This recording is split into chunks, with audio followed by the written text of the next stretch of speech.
যখন কাজ শুরু করি প্রথমে prisons নিয়ে, it was actually relevant to a research center that we had under our NGO, Bangladesh Forum, which was back in 2019. তখন the situation was much different than what we have right now because we can see that we have actually shifted from one space to another in this course of time. Then I got very interested about it during my first LLM. My dissertation was on prison and correction and privatization of prisons. If that could be one of the ways to counter the situation we have right now regarding our public prisons.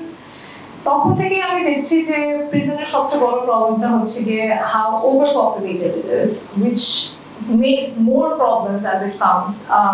Maybe প্রিজনের সবচেয়ে বড় রিজনটা হচ্ছে গিয়ে এই ওভারপপুলেশনের জন্য first of all funding এর shortage, যেমন Motaher sir বললো যে একটা সবচেয়ে বড় প্রবলেম হচ্ছে গিয়ে যে প্রিজনের সংখ্যা অনেক কম।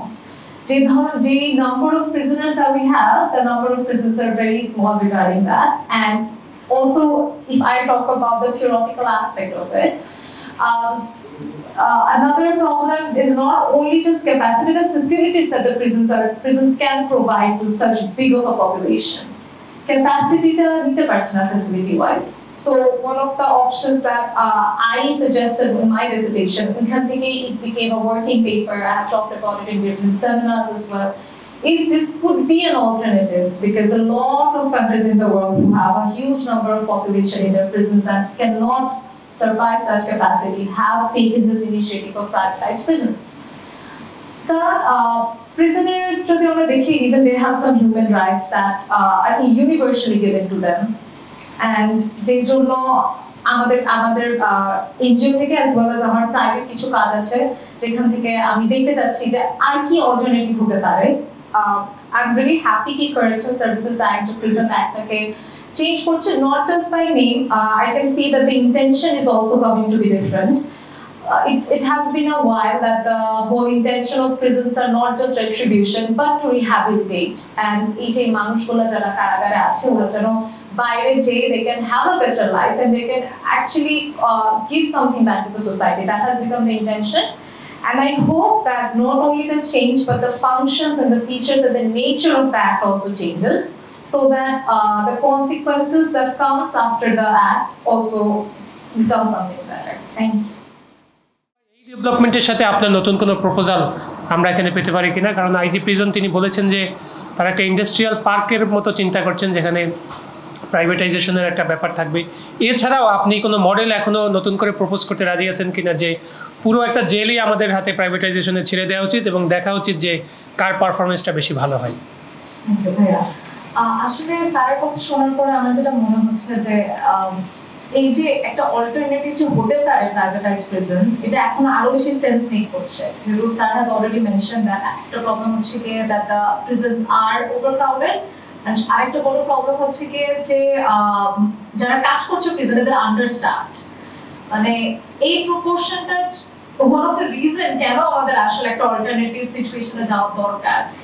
And যেটা স্যার বললো যে একটা পিপিপি সিচুয়েশন আমরা করতে পারি, যে একটা পাবলিক প্রাইভেট মিলিয়ে আমরা একটা সিচুয়েশনে যেতে পারি। তাছাড়া যদি একটা হোলি যেটা আমেরিকাতে করা হচ্ছে, অস্ট্রেলিয়াতে, নিউজিল্যান্ড, অনেক ইউরোপিয়ান দেশে এখন করা হচ্ছে, প্রাইভেটাইজড প্রিজনস, যে যারা আর মানে খুব একটা ভায়োলেন্ট ক্রিমিনালস না, যাদের জন্য খুব একটা সিকিউরিটি প্রয়োজন হচ্ছে না, ওদেরকে আমরা প্রাইভেট প্রিজনে দিতে পারি। এন্ড যেটা স্যার বললো যে ওদেরকে একটা ইনকামের সিচুয়েশন করে দিতে পারি, অ্যাজ এন প্রাইভেট প্রিজনস আরো বেশি ফ্যাসিলিটিস প্রোভাইড করা হয়। Maybe they can pay for their own facilities in the private prison, because we also have a stigma যে ট্যাক্সের টাকা আমরা দিচ্ছি প্রিজনসে, and it's not worth it. যে কেন আমি আমার ট্যাক্সের টাকাটা একটা প্রিজনারকে একটা ভালো লাইফ দিব। Maybe they can do it by themselves in a privatized situation if it's given to them.